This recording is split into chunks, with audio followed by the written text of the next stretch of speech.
जो मकसद मकबूजा कश्मीर में ये जुल्म करके भारत हासिल करना चाहता था वो उसको हासिल नहीं हो सके आज तक। आप अगर उस लेटर को जो आपने पढ़ा भी और इसको मुकम्मल देखें तो ये भारत के ऊपर एक और FIR है दहशतगर्द मोदी सरकार के ऊपर। जनरल इलेक्शन में जाने के लिए तैयार हैं। आपको लगता है ये माहौल बन रहा है या ये सिर्फ सियासी चाल है? क्या 9 की 9 जगह इमरान खान साहब जाकर के कौमी असम्बली में मुंह देंगे? नहीं, इस्तीफा दे देंगे। 9 की 9 जगह इमरान खान जाकर के 9 से इस्तीफा दे देंगे। जी जी, तो फिर दोबारा इलेक्शन करवाने पड़ेंगे। क्या हुकूमत की मुआशी टीम कमजोर है? वो आर्मी चीफ को कहती है बार बार कि जी अब ये करें अब ये करें। जब इमरान खान वज़ीर-ए-आज़म थे तब भी वो अपना किरदार अदा कर रहे थे पाकिस्तान के लिए, पाकिस्तान के इस्तेहकाम के लिए, जिन जिन मुल्कों से वो राब्ता करके और वहाँ से जो हमें सपोर्ट चाहिए थी वो लेने के लिए अभी वो कर रहे हैं। अभी तक मईशत की हालत कोई बेहतर नहीं हो रही। आर्मी चीफ के राब्तों से भी ये लगता है ये पार्ट टाइम वजीर खजाना है और फुल टाइम एंटरटेनर है। इसहाक डार को, जिनको मैं कभी इसहाक डॉलर किया कहा करता था, इनको पाकिस्तान आने से किसने रोक रखा है भाई?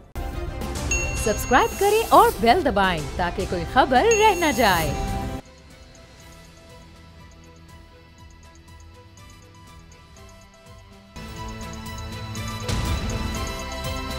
अब पता चला।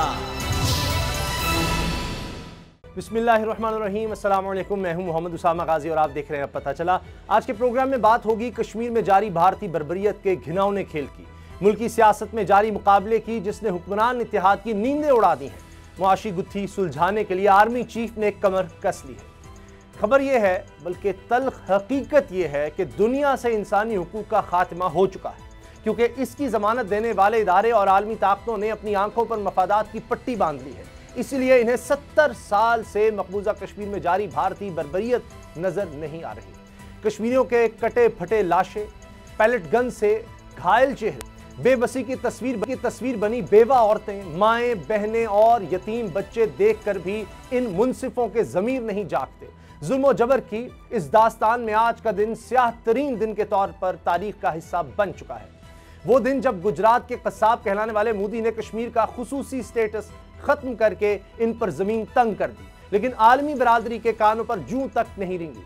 आज मकबूजा वादी में हड़ताल है, जबकि पाकिस्तान समेत दुनिया भर में यौम इस्तेहसाल मनाया जा रहा है। इस हवाले से अहम बात यह है कि यूरोपीय यूनियन की पार्लियामेंट के 14 मेंबरान ने मकबूजा कश्मीर में मजालिम और इंसानी हुकूक की संगीन खिलाफ वर्जियों पर भारतीय फौज के खिलाफ चार्जशीट जारी कर दी है।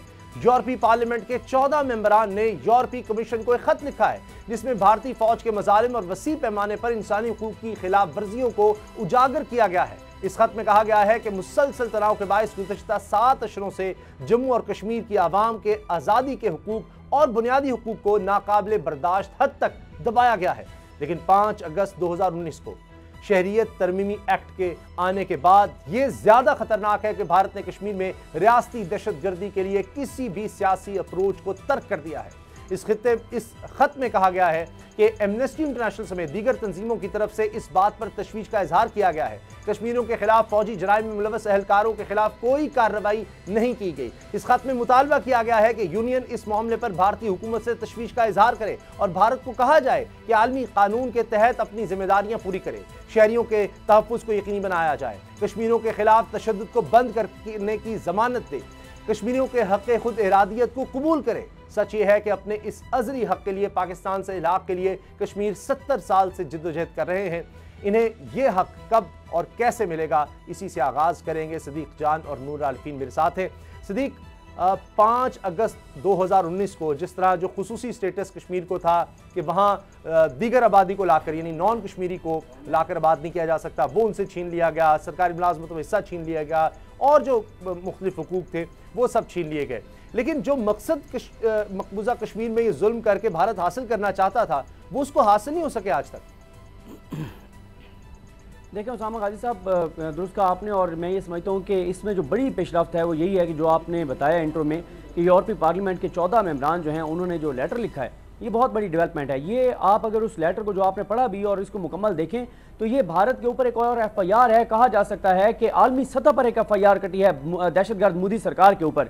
ये इनके मुंह पे तमाचा है, ये जो पूरी चार्जशीट है ये पाकिस्तान के मौक़िफ़ की तायीद है। पाकिस्तान मुसलसल पूरी दुनिया के ज़मीर को झंझोड़ रहा है। पाकिस्तान पूरी दुनिया को बता रहा है कि भारत अपने मुल्क के अंदर अक़लियतों के साथ क्या कर रहा है, मुसलमानों के साथ क्या कर रहा है, भारत में क्या कर रहा है, सहाफ़ियों के साथ क्या कर रहा है, भारत जो है वो वहाँ पे मुसलमानों के अलावा जो दीगर अक़लियतें उनके साथ क्या कर रहा है। ये सारी चीज़ें, इंटरनेट की बंदिश हो, जो मुसलमानों की को शहीद करने का मामला, ये सारी चीज़ें पाकिस्तान मुसलसल हाईलाइट कर रहा था। लेकिन यूरोपीय पार्लियामेंट के इन 14 मेंबरान के जो लेटर है वो पाकिस्तान के मौक़िफ़ की तस्दीक है। अब पाकिस्तान नहीं कह रहा, यूरोपीय पार्लियामेंट के मेंबरान कह रहे हैं कि 13 मुसलमानों को शहीद किया गया, 36 सहाफ़ियों को निशाना बनाया गया सिर्फ इसलिए कि वो रिपोर्टिंग कर रहे थे, वो हक़ाइक़ सामने ला रहे थे। कश्मीरियों की हालत ज़ार, वहाँ होने वाले मज़ालिम, उसको बर्बाद की गई है। तो मेरा ख्याल है कि पाकिस्तान के जो भी यहाँ से पाकिस्तान के जो इदारे हैं, उनकी जो कोशिशें हैं कि यूरोपीय पार्लियामेंट में ये मामला उठे, वहाँ से आवाज़ बुलंद हो, पहले भी वो करते हैं लेकिन इस बार तो बड़ी जानदार ये आवाज़ बुलंद हुई है। ये मैं समझता हूँ कि बहरहाल एक ज़रूर हमारे इदारों की कामयाबी है जो कोशिश कर रहे थे कि वहाँ से आवाज़ उठे। बाकी जो है पाकिस्तान ज़ाहिर है बार बार ये मुतालबा करता है, क्योंकि पाकिस्तानियों के दिल कश्मीरियों के साथ धड़कते हैं। हम ये चाहते हैं कि दुनिया का ज़मीर जागे। बाकी जगहों पे कुछ होता है, जानवरों के साथ भी कुछ होता है तो दुनिया उठ खड़ी होती है, परिंदों के साथ कुछ होता है, तंजीमें सारी जो इंसानी हकूक़ की, परिंदों के हकूक़ की, जानवरों के हकूक़ की, वो उठ खड़ी होती हैं। यहाँ इंसानों के साथ हो रहा है, कश्मीरियों के साथ हो रहा है, मुसलमानों के साथ हो रहा है, लेकिन दुनिया के ज़मीर जो हैं वो सोए हुए हैं बड़े बड़े इदारों के। लेकिन बहरहाल इस मायूसी के इन अंधेरों में ये एक रोशनी की किरण है जो 14 यूरोपीय पार्लियामेंट के मेंबरान ने जो है वो ख़त लिखा है। अच्छा, अब अगर हम बात करें इस वक्त मुल्क में जो सियासी खेल चल रहा है, तो नूर आरफीन, एक तरफ से हुकूमती इत्तेहाद से आवाज़ें उठ रही हैं कि जी खैबर पख्तूनख्वा और पंजाब असम्बली तहलील कर दे अगर तहरीक इंसाफ, जहाँ हुकूमत है तहरीक इंसाफ की, तो जनरल इलेक्शन में जाने के लिए तैयार हैं। आपको लगता है ये माहौल बन रहा है या ये सिर्फ सियासी चाल है? अच्छा, इससे पहले मैं ये जो कश्मीर के हवाले से आप बात कर रहे थे, मैं इस पर राय ज़नी ज़रूर करूँगा। जी जी ज़रूर। इसलिए कि आज सुबह से मैं जिसको टेलीफोन कर रहा हूँ तो मुझे कश्मीरी उसके हवाले से और बड़ी अपनी बातें सुनाई जा रही हैं। मैं इस बात से बिल्कुल इत्तेफाक नहीं करता जो अभी आपने अपने इंट्रोडक्शन में कहा या जो अभी सिद्दीक जान ने कहा। कश्मीर पर जितनी भभतियाँ कसी गई हैं, जितनी खिल्लियाँ उड़ी हैं, उसमें ख़ुद हमारी कोशिशों का अमल दखल है। कश्मीर जिनकी रोज़ी रोटी था वो भी उससे दस्तबरदार हो चुके। पाकिस्तानी अवाम के दिल कल भी कश्मीरी अवाम के साथ धड़कते थे, आज भी धड़कते हैं और कल भी इंशाअल्लाह ऐसे ही होगा। लेकिन मुझे हैरत है कि किस तरह से सरफ नज़र करके आप भी अपने इंट्रोडक्शन में ये कह रहे हैं कि भारत ने ये किया, भारत ने वो किया। आपने पाकिस्तानी हुकूमतों का जिक्र नहीं किया। आपने सैयद अली गिलानी मरहूम, अल्लाह ताला उनसे राज़ी हो, अल्लाह ताला उनकी मग़फ़िरत करे, उनके उस आखिरी ख़त का जिक्र नहीं किया जो उन्होंने साबिक़ वज़ीर आज़म इमरान खान साहब को लिखा था, जिसका जवाब देने की उनको तौफ़ीक़ न हुई और यहाँ तक कि वो एक डायरी उठा करके और वज़ीर आज़म हाउस से सिधार गए। आपने उस कॉन्सर्ट का जिक्र नहीं किया जो उस्मान बुज़दार ज़ीरा प्लस ने कश्मीरी अवाम से इज़हार यकजहती के लिए, कश्मीरी अवाम के साथ उनका दुख बांटने के लिए वज़ीर आला पंजाब हाउस में जिसके इनेकाद का ऐलान किया था। और उसके बाद जब मीडिया ने, हम जैसों ने तबर्रा शुरू किया तो उसके बाद वो उससे दस्तबरदार भी हुए। आपने ये तज़किरा नहीं किया कि फ़ॉरेन ऑफिस शाह महमूद कुरैशी के यानी क़यादत में मायूस कुन तरीन कारकर्दगी दिखाने में ज़रूर कामयाब रहा। पाकिस्तान OIC की सतह पर भी कोई ऐसी ख़ास जिसको कहते हैं ब्रेक थ्रू हम नहीं करवा सके। एक डेवलपमेंट वहाँ से ज़रूर हुई, मोदी बाकायदा गले मिलता रहा जा करके UAE के अरब हुक्मरानों के साथ। पाकिस्तान के साथ अरब हुक्मरानों ने जो किया या पाकिस्तान के हुक्मरान ने अरब लोगों के साथ, अरब हुक्मरानों के साथ जो किया, इस पर अगर बात निकली तो बहुत दूर चली जाएगी। आप महज गाने बना करके इज़हार यकजहती के लिए मोबाइल की रिंग टोन में उनकी वो सब चीज़ें डाल डूल करके अगर आपको लगता है कि हमने कश्मीरी अवाम की कुर्बानियों का हक़ अदा कर दिया, हम उनकी हिमायत का जो है वो इयादा करते रहे और कश्मीरी अवाम वहाँ कटते रहे, तो ऐसा मुझे नहीं लगता। मैं इंतहाई माजरत के साथ इस बात से इख्तलाफ करता हूँ। दूसरी बात, अच्छा, आपने कहा पाकिस्तान में इलेक्शंस, जी जी जी फरमाइए। अच्छा, मैं चाह रहा हूँ कि इस पर अब पहले सिद्दीक जान से बात कर लें, जिस तरह हमने मकबूजा कश्मीर के हवाले से आप दोनों का मौक़िफ़ आ गया। सिद्दीक जान, इमरान खान साहब का ताज़ा बयान सामने आया है कि जी मुझसे 2 ब्लंडर्स हुए और पहला ब्लंडर अभी नहीं बताऊंगा और दूसरे के बारे में उन्होंने कहा जी सिकंदर सुल्तान राजा। साथ एक और बड़ा ऐलान कि 9 के 9 हल्के जहाँ पर अब जो ज़िमनी इलेक्शन है वो होने जा रहे हैं, और इस पर हम आगे बात करेंगे कि इलेक्शन कमीशन बड़ी तेज़ी इस पर दिखा रहा है। 9 के 9 पर इमरान खान साहब खुद इलेक्शन लड़ेंगे, ये तो कमाल चाल नहीं चल दी इमरान खान साहब ने। बिल्कुल सर, इस उसामा भाई इसमें मसला ये है कि ज़ाहिर है अब ये एक सियासी खेल है, क्योंकि ये तो नज़र आ रहा है कि ये जो इलेक्शन का ऐलान है ये भी इसकी वजूहत ये नहीं थी कि वाकई वो जो एक रिक्वायरमेंट है उसके लिए ये मामला कुछ और थे, लेकिन अब इमरान खान ज़ाहिर है इसको सियासी तौर पर खेलेंगे। और एक चीज़ ये भी सामने आई थी जब लाहौर के जिस हल्के में ये हारे थे, जहाँ पे नवाज आवान थे, जिस हल्के से ये हार गए थे 168 से, PP 168 से, तो उसमें भी बाद में इनको एहसास हुआ कि वहाँ से PTI के किसी तगड़े बंदे को मैदान में उतारना चाहिए था, क्योंकि वहाँ के जो उनके उम्मीदवार थे वो बड़े वीक थे। और अब ये क्योंकि ये असल में तो सारा अब सियासी लड़ाई आप देखें ना, अब 9 हल्कों में, जब 9 के 9 हल्कों में अगर ये जो अब खबर आई है इसके मुताबिक अगर आगे चलते हैं कि 9 के 9 हल्कों में अगर इमरान खान साहब खुद लड़ते हैं, तो फिर आप खुद अंदाजा लगाएं ना वहाँ माहौल क्या होगा, वहाँ पार्टी किस तरह से कंपेन कर रही होगी, लोग किस तरह कंपेन कर रहे होंगे, और लोगों के अंदर क्या सेंटीमेंट्स होंगे जो वहाँ के जो वोटर्स हैं कि जी इमरान खान खुद लड़ रहे हैं। तो ये बड़ा एक इंटरेस्टिंग चीज़ होने वाली है, बड़ी ज़बरदस्त एक चीज़ होने वाली है। बाकी ज़ाहिर इमरान खान को भी पता है कि शायद इसकी नौबत ही ना आए, उससे पहले हुकूमत जो है वो घर चली जाए। और अगर ये आती है नौबत, यानी तो ये आप समझते हैं ये जो होगा। हुकूमत की तरफ से पीपल्स पार्टी भी है, मखलूत हुकूमत में नून लीग भी है, उनकी तरफ से कहा जा रहा है जी कि अगर असम्बलियां खैबर पख्तूनख्वा पंजाब की तहलील कर दी जाए तो जनरल इलेक्शन की तरफ जाया जा सकता है। आपको लगता है कि ये संजीदा है इस पर? देखें, मसला यह है कि चीज़ें मैं तो बार बार ये बात कह रहा हूँ प्रोग्राम में, ज़ाहिर आने वाले दिनों में ये बात सामने आ जाएगी कि दुरुस्त मेरा तजिया है या गलत है कि मामलात इलेक्शन की तरफ तेज़ी से जा रहे हैं, इलेक्शन ही होने हैं।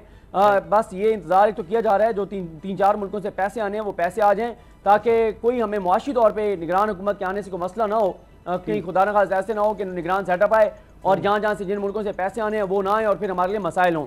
तो मामला तो इलेक्शन की तरफ जा रहे हैं, सिर्फ ये 3-4 मुल्कों का इंतजार किया जा रहा है कि वहाँ से पैसे आ जाएं और IMF वाली किस्त जो है वो आ जाए, वरना तो इलेक्शन की तरफ जा रहे हैं। और आप ये देखें ना कि पाकिस्तान की तारीख में पहली मरतबा शायद होने जा रहा है कि किसी भी पोलिटिकल पार्टी का सरबराह जो है वो 9 हल्कों से लड़ रहा है, बल्कि अब एक अच्छा मौका है कि ऐसा करना चाहिए मुस्लिम लीग नून को कि देखें मरियम नवाज साहबा तो नहीं लड़ सकती इलेक्शन, क्योंकि वो सजायाफ्ता मुजरमा है, जमानत पर रिहा है, नवाज शरीफ साहब पाकिस्तान से फरार हैं, वो पाकिस्तान आने को तैयार नहीं है।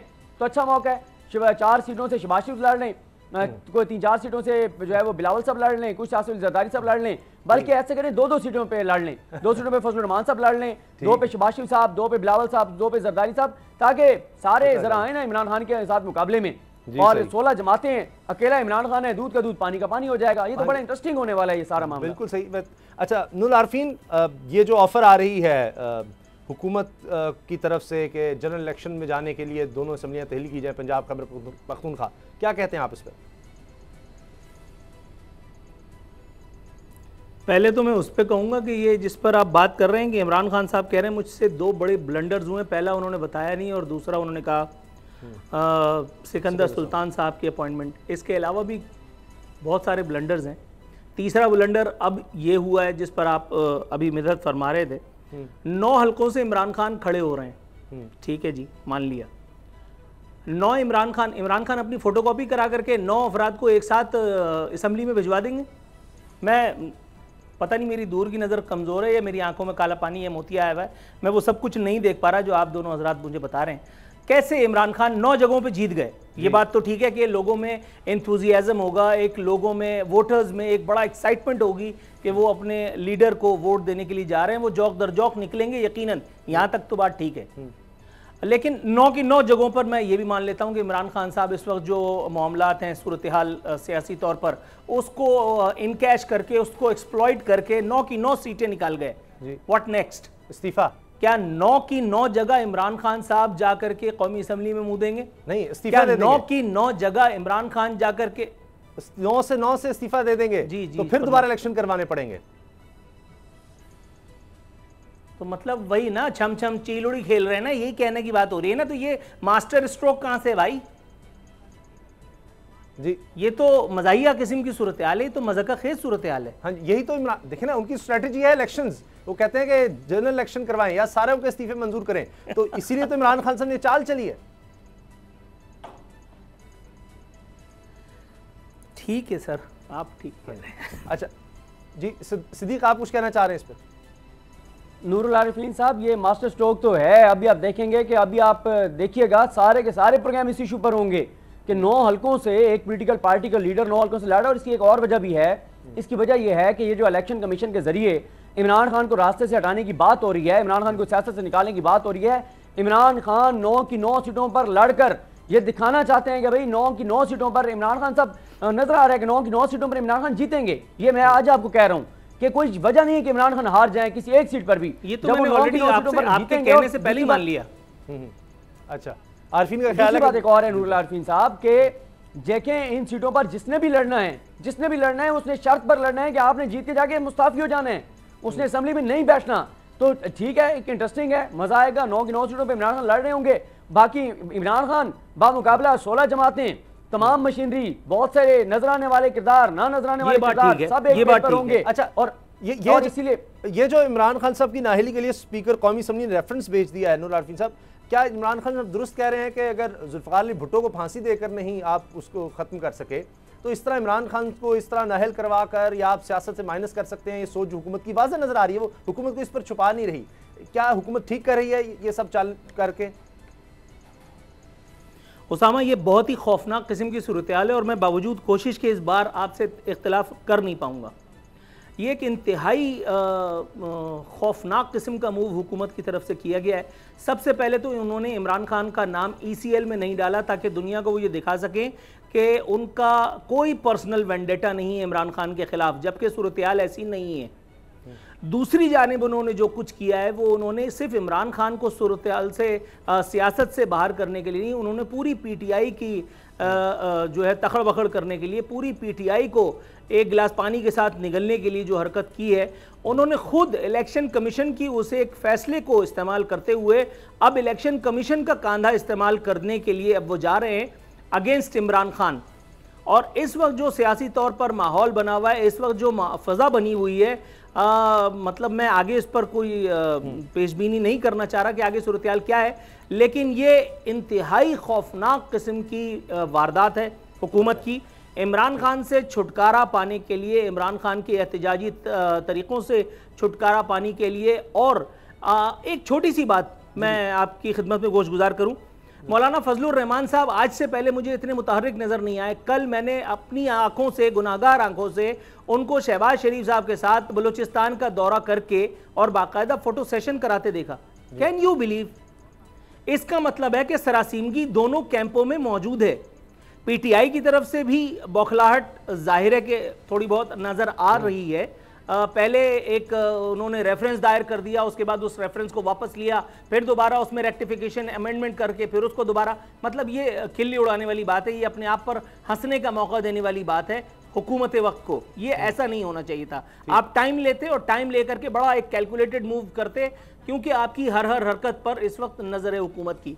दूसरी तरफ हुकूमत PDM ये जाहिर कर रहे हैं अपने फोटो सेशंस के जरिए, अपने दौरों के जरिए कि they are in complete command, और दूसरी जानिब उन्होंने पूरी की पूरी अपनी हुकूमती मशीनरी को, पूरी टीम को, पॉलिटिकल टीम को उन्होंने इमरान खान से छुटकारा पाने के लिए इलेक्शन कमीशन की जानिब वो कर दिया है। अब बात सुप्रीम कोर्ट की तरफ भी जाने की है। अब आप ये देखिए कि ये खेल आगे जा करके क्या शक्ल इख्तियार करता है। मुझे तो बहुत ही, जिसको कहते हैं, कोई सूरत हाल खुशगवार नजर नहीं आ रही। अच्छा, ब्रेक का वक्त होने वाला है, बहुत कम टाइम है। सिद्दीक जान, पहले आपसे ही, इलेक्शन कमीशन एक तरफ काफ लीग का जनाब, वो जमात ने जो इंतखाबात का कहा वो रोक दिए हैं, और 9 सीटों पर शेड्यूल भी जारी कर दिया है। ये कुछ कामों में इलेक्शन कमीशन बड़ी तेज़ी दिखा रहा है, जबकि एक नून लीग के MP ने इस्तीफ़ा दिया और एक जिस बुनियाद पर इनके इस्तीफे तो मंजूर कर लिए गए, लेकिन वो पुराने इस्तीफा था जी, बड़ा गठमेंट है इसलिए वो कबूल नहीं किया गया। ये इलेक्शन कमीशन कर क्या रहा है? इलेक्शन कमीशन वही कर रहा है जो आपको नजर आ रहा है, जो पूरे पाकिस्तान को नजर आ रहा है, जो सारी कौम को नजर आ रहा है। वो फैसल न्याजी का इस्तीफा था, उन्होंने कहा जो पुरानी डेट में था अब आप कैसे मंजूर कर सकते हैं। देखिए, इलेक्शन कमीशन तो डट कर सामने आ गया है, खुलकर सामने आ गया, और जैसे होता है ना कि कर लो मेरा जो करना है, हाँ मैं खड़ा हूँ, हाँ मैं नवाज शरीफ को सर्व कर रहा हूँ, हाँ मैं शरीफ खानदान को सर्व कर रहा हूँ, हाँ मैं उनके हक में फैसले कर रहा हूँ, हाँ मैं उनके साथ खड़ा हूँ, जो वो कहेंगे वो मानूंगा, कर लो मेरा जो करना है। क्योंकि उनका कुछ नहीं हो सकता। जो रेफरेंस तहरीक इंसाफ दायर करने जा रही है, ये रेफरेंस रद्दी की टोकरी में जाएगा। उसकी वजह यह है कि इस वक्त जो तहरीक इंसाफ की बहुत सारी जगहों पर लड़ाई है, जिनके साथ लड़ाई है उस फोरम पर भी अक्सरियत में वही बैठे हैं जिनके साथ लड़ाई है, इसलिए कुछ भी नहीं होगा इस रेफरेंस का। ये रेफरेंस रद्दी की टोकरी में जाएगा। तो नूर आरफीन, आप समझते हैं इमरान खान साहब खुद ब्लंडर कर रहे हैं, सिकंदर सुल्तान राजा को ब्लंडर करार देकर, क्योंकि वो फिर पर्सनल लड़ाई हो गई है? ये देखिए पर्सनल तो है, लेकिन हमें ये भी देखना पड़ेगा कि सिकंदर सुल्तान के नामा अमाल में कुछ गुनाह और भी हैं। उन्होंने फैसल वावड़ा वाला केस जितना लटकाया था, मेरा ख्याल है उस पर पीटीआई जितनी खुशी का इजहार करती रही है थ्रू आउट 3.5 साल, वो आपने भी देखा है। इमरान खान साहब के मुताद्दिद बयानात आप इस वक्त यूट्यूब पे भी देख सकते हैं कि जिसमें ये सिकंदर सुल्तान के हवाले से बाकायदा फ़ख्र व इंबसात का इजहार कर रहे हैं कि हमने एक बाकायदा कंसेंसस के साथ एक वो चीफ इलेक्शन कमिश्नर लेकर के आए।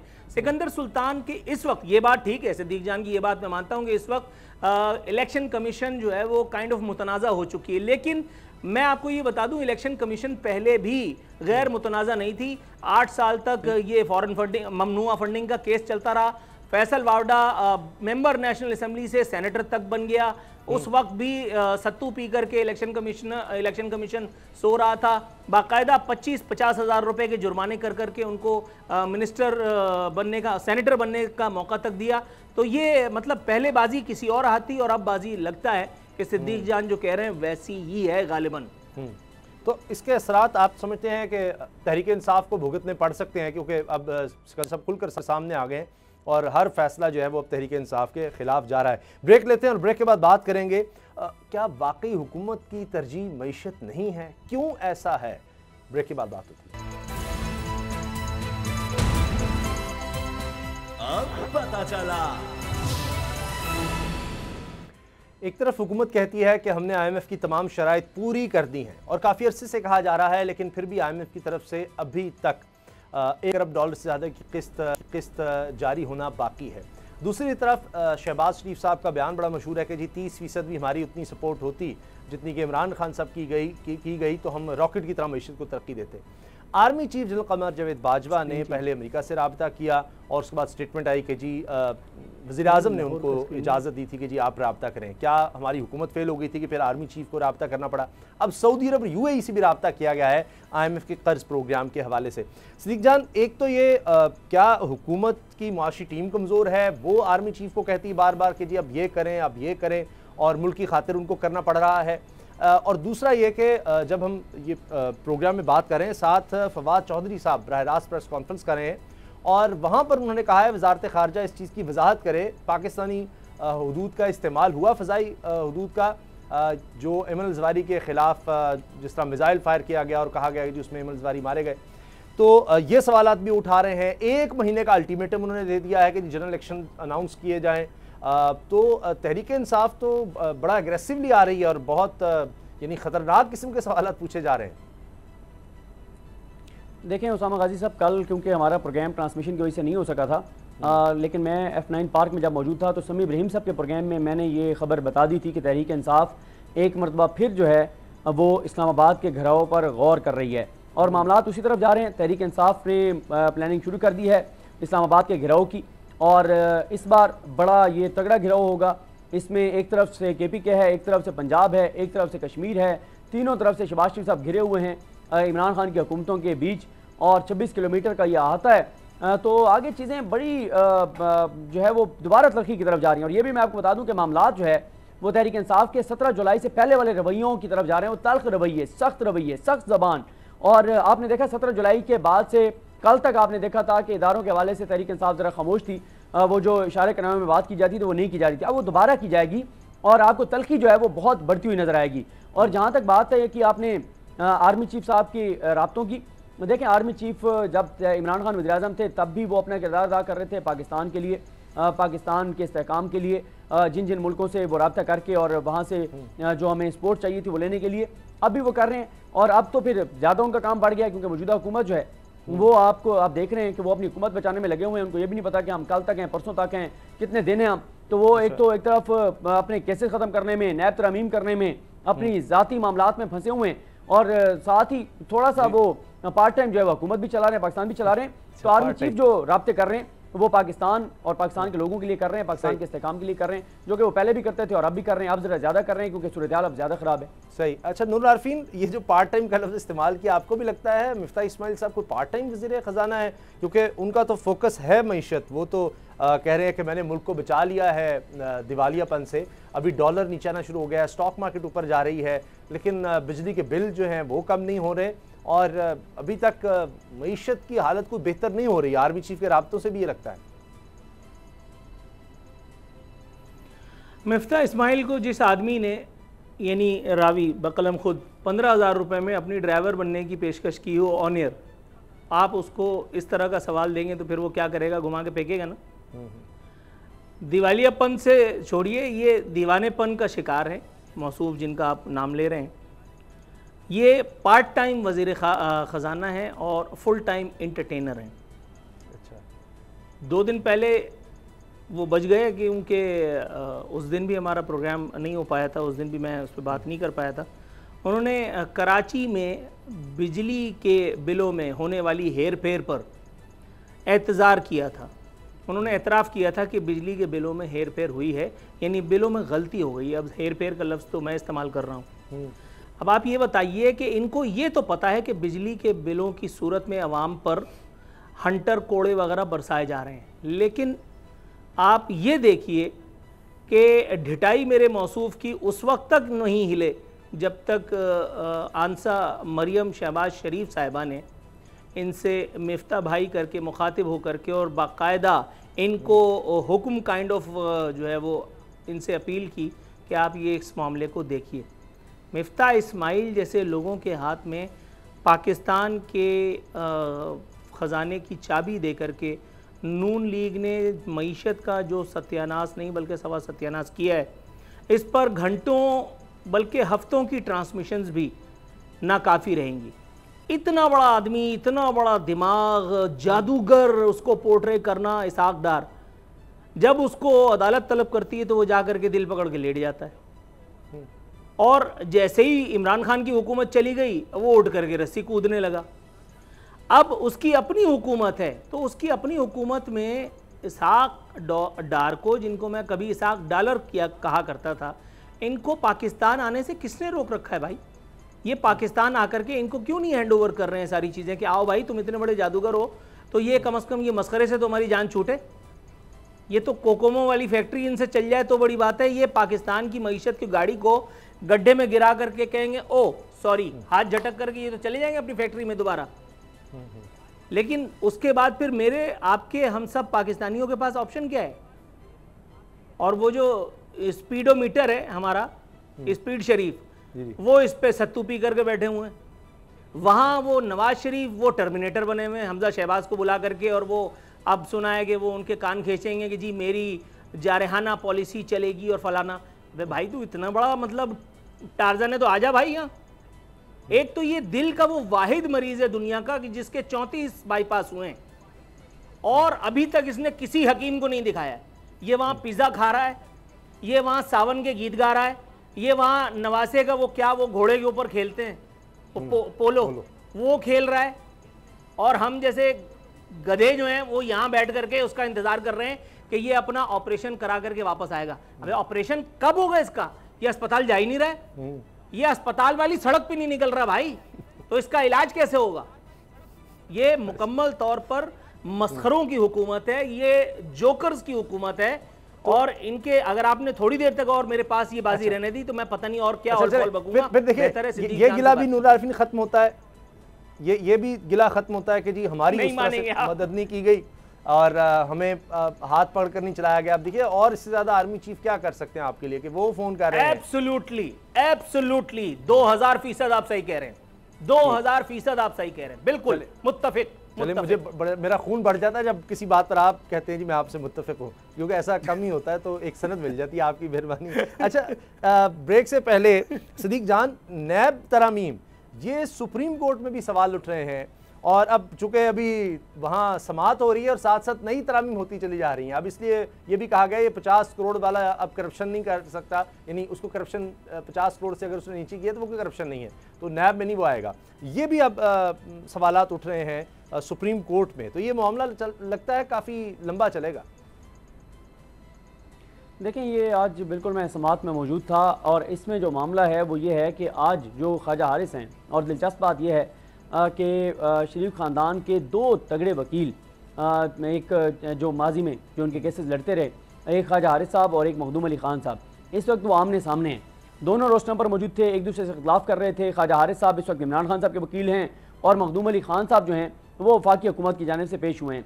इसमें ख्वाजा हारिस साहब, ज़ाहिर है शरीफ ख़ानदान के केसेस को उनसे ज़्यादा कौन जानता है, और जो नवाज शरीफ साहब का सारा ट्रायल है वो उन्होंने केस लड़ा, मरीम नवाज साहबा का केस उन्होंने लड़ा, फिर इस्लामाबाद हाई कोर्ट में अपील भी उन्होंने दायर की, वो के बाद में फिर चेंज कर लिए वकला शरीफ खानदान ने, अमजद परवेज साहब, इरफान कादिर साहब को ले आए और इधर पनामा में मखदूम अली खान साहब और ये सब उनके वकला रहे हैं। तो ख्वाजा हारिस साहब जब ये बात कह रहे हैं कि इसका तल्लुक उन केसेस के साथ है तो इससे बड़ी गवाही क्या हो सकती है। फिर आज उन्होंने केस ये बनाया जो ख्वाजा हारिस हैं, जो इमरान खान के वकील हैं इस वक्त, कि ये जो नैब तरमीम की गई हैं, एक तो ये पर्सन स्पेसिफिक हैं, चंद शख्सियात के लिए बनाई गई हैं, दूसरा ये फंडामेंटल राइट्स जो हैं पाकिस्तान के लोगों के उसकी खिलाफ वर्जी है, आइन के कई आर्टिकल्स की खिलाफ वर्जी है। और इसमें जो आज जजेस ने जो बहुत अहम नुकता उठाया वो ये उठाया कि जो इन्होंने कहा कि बाहर से जो डॉक्यूमेंट आएगा वो कितना ही वैलिड क्यों ना हो, कितना ही बड़ा सबूत क्यों ना हो, पाकिस्तान की अदालतों में वो इस्तेमाल नहीं हो सकता। यानी क्लैबरी फोर्ट वाला मामला, इनके डॉक्यूमेंट्स, ये चीज़ें आ भी जाए पाकिस्तान में इस्तेमाल नहीं हो सकती। और ये जो इन्होंने तरमीम की हैं, उन तरमीम के बाद नवाज शरीफ साहब के केसेस भी खत्म, मरीम साहब के केसेस भी खत्म। इस हुकूमत में शामिल जो जमातें हैं इनकी कम से कम 24 अहम शख्सियात, इनके रहनुमाओं के केसेस जो हैं वो एक ही झटके में खत्म हो जाएंगे अगर ये तरमीम सर्वाइव करेंगी सुप्रीम कोर्ट ऑफ पाकिस्तान में। ये बहुत बड़ा केस है और इस केस से पाकिस्तान की आइंदा की सियासत जुड़ी हुई है। उसामा गाजी साहब, अगर ये नैब तरमीम सर्वाइव कर गई तो मियाँ साहब अगली फ्लाइट पे पाकिस्तान होंगे, और अगर ये तरमीम जो है उड़ गई सुप्रीम कोर्ट से, फिर आप भूल जाएं कि मियाँ नवाज शरीफ साहब कभी पाकिस्तान आएंगे। वो जो फैसला करके गए थे कि उन्होंने अपनी जिंदगी में पाकिस्तान वापस नहीं आना, तो वो नहीं आएंगे।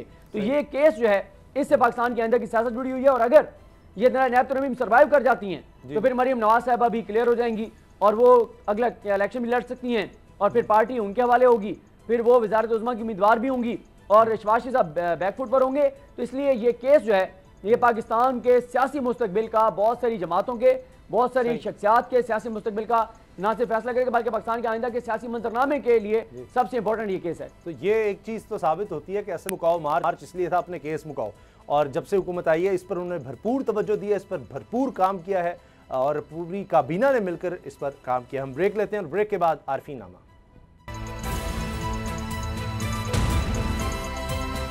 अब पता चला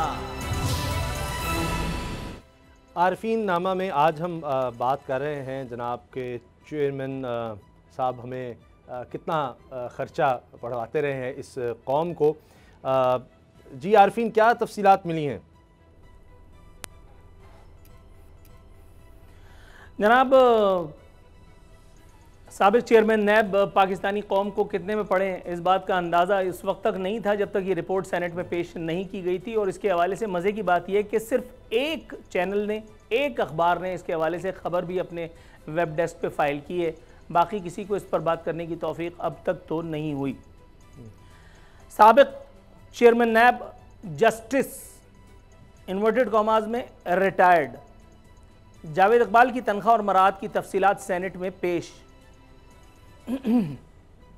वज़ारत कानून ने ये तफसीलात पेश की हैं, इसलिए ज़ाहिर है कि इस पर उंगली उठाने की नौबत इंशाअल्लाह ताला नहीं आने की। ये तफसीलात तहरीरी तौर पर पेश की हैं, जिसे चेक करना हो क्रॉस चेक भी कर सकता है। सेनेट में पेश की जाने वाली तफसीलात के मुताबिक गरीब पाकिस्तानी कौम को महंगा चेयरमैन नैब माहाना 12,39,000 रुपए में पड़ता था। तकरीबन 12.5 लाख रुपए में पड़ने वाला ये चेयरमैन नैब, रिकवरियां जितनी अरबों रुपए की इन्होंने बताई की हैं, मैं अगेन बार बार उस पर सवाल उठाता रहा हूं। मैं आज भी ये बात कह रहा हूं कि जितनी रिकवरियों का दावा एक्स चेयरमैन नैब का रहा है, ज़रा फाइनेंस डिवीज़न से ये भी चेक कर लीजिए कि उसकी आधी रकम जो एक्स चेयरमैन नैब क्लेम करते रहे कि हमने, यानी नैब ने रिकवर की हैं, उसकी आधी रकम भी कौमी ख़जाने में जमा हुई है या नहीं। दूध का दूध और पानी का पानी हो जाएगा। लेकिन कमिंग बैक टू 12,39,000 39,000, अगर हम देखें कि चेयरमैन नैब को अपनी मुद्दत के दौरान, साबिक चेयरमैन नैब को अपनी मुद्दत के दौरान कितने रुपए आना पैसा मिला, तो जनाब ये टोटल रकम बनती है 7 करोड़ 45 लाख रुपए। 7 करोड़ 45 लाख रुपए में पड़ने वाला ये चेयरमैन नैब। अगेन मैं फिर दोबारा आता हूं कि ये सिर्फ बुनियादी तनख्वाह है मेरे एक्स चेयरमैन नैब की, इसमें दीगर पर्क्स, प्रिविलेजेस ये सब शामिल हरगिज नहीं है। उनकी कुछ हाइलाइट्स आपकी खिदमत में पेश कर रहा हूं। वजारत कानून बताती है कि साबिक चेयरमैन नैब को 6,000 रुपए माहाना फोन अलाउंस, ओके जाने दो, कोई मसला नहीं है, 6,000 रुपए इतनी बड़ी बात नहीं है। 68,000 हाउस रेंट दिया गया।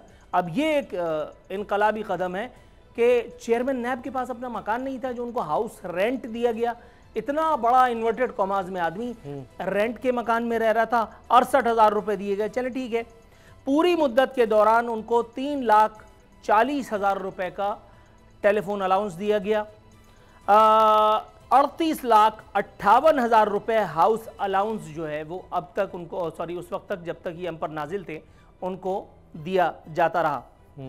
अच्छा, ये 3,40,000 रुपए उसी टेलीफोन का बिल था कि जिसपे वो जो तैयबा गुल के साथ वो जो दिल पिशोरियों वाली ऑडियो रिलीज हुई थी। ये नहीं बताया सेनेट कमेटी ने दिल पिशोरियों की सहूलियात इन्होंने खुद ले ली थी या सरकारी तौर पर इनको इस तरह की प्रोविजन थी, जिसके बारे में आमना मसूद जंजुआ इंकशाफ कर चुकी। एक खातून इनके बारे में कंप्लेनेंट ऑलरेडी मौजूद है। अब उस वीडियो के ऊपर अब तक क्या कार्रवाई हुई है, ये भी जाहिर है कि हनूज एक सवाल है। एक इंतहाई खूबसूरत, इन्वर्टेड कॉमाज में खूबसूरत कह रहा हूं, तहरीरी जवाब में बताया गया है कि बतौर रिटायर्ड जज सुप्रीम कोर्ट, दोबारा बताता हूं ताकि बात में वजन पैदा हो, बतौर रिटायर्ड जज supreme court justice retired Javed Iqbal की पेंशन, मरात और ग्रेजुएटी की तफसीलात दस्तयाब नहीं है। अच्छा, यानी ये 12,39,000 रुपए अलग, बतौर एक्स जज जो उनकी पेंशन, ग्रेजुएटी, मरात थी वो अलग। तो आप ये सोचिए कि ये कौम अफलास, महंगाई, कसाद बाजारी की मारी ये कौम, जहां मोस्टली लोगों को एक वक्त का खाना बमुश्किल मिलता है, वहां कैसे कैसे अनमोल रतन हम पर नाजिल किए जाते हैं, और वो भी किन किन रकूम में। आपको ये बताता चलूं कि अगर आप अपने डोमेन से निकल करके खेले और आपने ये डिमांड किया कि बतौर रिटायर्ड जज of supreme court justice retired Javed Iqbal साहब की पेंशन, मरात और ग्रेजुएटी की तफसीलात आम की जाएं, मुश्तहिर की जाएं, तो आप जहन में रख लीजिएगा कि आप रेड जोन में हैं। फिर आप सोच लीजिए कि ये सरकार या सरकार चलाने वाले हरकार वो आपके साथ क्या सुलूक करेंगे। फिर आप नजरिया जरूरत के आड़े भी आएंगे, फिर हो सकता है कि कौमी मफाद की खिलाफ वर्जी का आप पर इल्जाम भी लगे। आपको महज ये बता करके मैं परेशान करना चाहूंगा कि इसी कौम का एक अनमोल रतन, वही सादिक और अमीन वाला साकिब निसार साहब, डैम वाले साकिब निसार साहब, जिन्होंने कहा था कि वो रिटायरमेंट के बाद डैम पर पहरा देंगे। डैम तो बना नहीं है, पता नहीं कहां पहरा दे रहे हैं। उनकी रिटायरमेंट पर उनको जो साबिक हुकूमत की जानिब से, साबिक वजीर आजम की जानिब से उनकी पेंशन बढ़ोतरी के साथ 10 लाख रुपए, 10 लाख रुपए एक्सक्लूडिंग तमाम मराहत, जिसमें उनका ड्राइवर, जिसमें उनका माली, जिसमें उनका प्राइवेट सेक्रेटरी, ये सब शामिल नहीं है। 10 लाख रुपए। अब आप ये सोचिए कि ये कौन से लोग हैं, इन्होंने कौम के लिए कौन सी तीर तोप तलवार चलाए हैं इनके आने से। भाई आप डैम बनाने आए थे या इंसाफ देने? इंसाफ तो आपने जिसको दिया वो पनामा की शक्ल में सबको पता है, आपने जिस के लिए जो काम किया वो भी सबको पता है। लेकिन अगेन मैं दोबारा कह रहा हूं कि बात बचा करके करनी है, कहीं कौमी मफाद वाले। दूसरा एक आखिरी बात मैं आपसे कह करके बात वाइंड अप कर रहा हूं। अभी कुछ दिनों पहले भी एक खबर अखबार में छप चुकी है, इसके ऊपर वीलॉगर्स ने वीलॉग्स किए हैं, कुछ चैनल्स पे प्रोग्राम भी बचा करके हुए हैं। कुछ इंतहाई अहम तरीन, आला तरीन शख्सियात आजाद की, उन्होंने भी प्लॉटों की बहती गंगा में हाथ धोया है, और यह बताने की तो बिल्कुल जरूरत नहीं है कि ये प्लॉट कौड़ियों के मोल मिले हैं। तो गोया ये सोच लीजिए कि इस एक कौम पर कितने लाख, कितने करोड़, कितने अरब रुपए का बोझ हम पर किस किस शक्ल में कहां से नाजिल किया जाता है। अल्लाह ताला इस कौम का हामी और नासिर हो, लेकिन चांस कोई नहीं है। सही। अच्छा, इस पर अगर सदीक जान कमेंट करना चाहें क्लोजिंग से पहले आप जरूर कीजिएगा। और साथ एक बड़ी खबर ये भी है, मैं आपके सामने रख रहा हूं, सदीक सादिक साहब ने ये खबर ब्रेक की है कि फॉरेन फंडिंग केस के फैसले के बाद हुकूमत को ये बड़ा अपसेट मिल रहा है कि FIA ने क्रिमिनल तहकीकात से माजूरी जाहिर कर दी है। वो कह रहे हैं कि जी, और रात 2 बजे तक FIA टीम जो FIA के हुकाम हैं उनको मनाने की हुकूमती वज़रा कोशिश करते रहे कि हमारी मदद करो, नहीं करो। वो कहते हैं हम कैसे कर दें, कैसे साबित करेंगे कि ये जो फंडिंग आ रही है ये कोई क्रिमिनल सरगर्मियों में इस्तेमाल हुई है, इसको हम दहशतगर्दी से कैसे जोड़ें, इसको तो जो अदालत है वो उड़ा कर रख देगी, इसके वो मान नहीं रहे। तो ये भी एक अजीब बात है कि अब FIA का बंदा भी खुद अभी लगाए हैं हाल ही में, तो अभी से उनको सेटबैक मिलना शुरू हो गए हैं। सदीक जान देखिए, इस पे हम बात करेंगे। मैं बस एक बात कहना चाहता हूँ, अभी जो आरफीन नामा था, ये एक ऐसे गैर ज़रूरी इशू पे हमने बात की है कि इससे आरफीन नामा की जो शेयर्स हैं स्टॉक मार्केट में मीडिया की, वो बड़े गिर गए होंगे आज, क्योंकि आरफीन नामा एक तगड़ा हमारा सेगमेंट है। ये जो खबर दी है नूर आरफीन साहब ने, ये इतनी गैर अहम खबर थी कि ये कल सिंगल कॉलम खबर होगी अखबारों में। चैनल्स ने इसको इतनी वक़्त भी नहीं दी कि कोई इसके ऊपर टिकर भी चलाता, क्योंकि 10-12 लाख रुपए तनख्वाह चेयरमैन नैब के लेवल पे बैठी हुई शख्सियत के लिए नॉर्मल सी बात है। पाकिस्तान में 40 से 50 ऐसे ओहदे हैं जहाँ पे 30 से 50 लाख रुपए तनख्वाह माहाना मिलती है, तो ये कोई इतनी बड़ी चीज़ नहीं थी। और वैसे भी पता नहीं तैयबा गुल के बाद जो सबसे ज़्यादा मैंने गुस्से में देखा है वो नूर आरफीन साहब को देखा है, चेयरमैन नैब के, साबिक चेयरमैन नैब के हवाले से। तो और साकिब निसार साहब के हवाले से जो बात कर रहे हैं, कोई मसला नहीं है, वो बिल्कुल खत्म हो गया, टाइम खत्म हो गया। इस पर हम चलें फिर कभी बात कर लेंगे, क्योंकि बिल्कुल हेडलाइंस का वक्त हो रहा है। प्रोग्राम देखने का शुक्रिया, इजाज़त दीजिए, अल्लाह हाफ़िज़।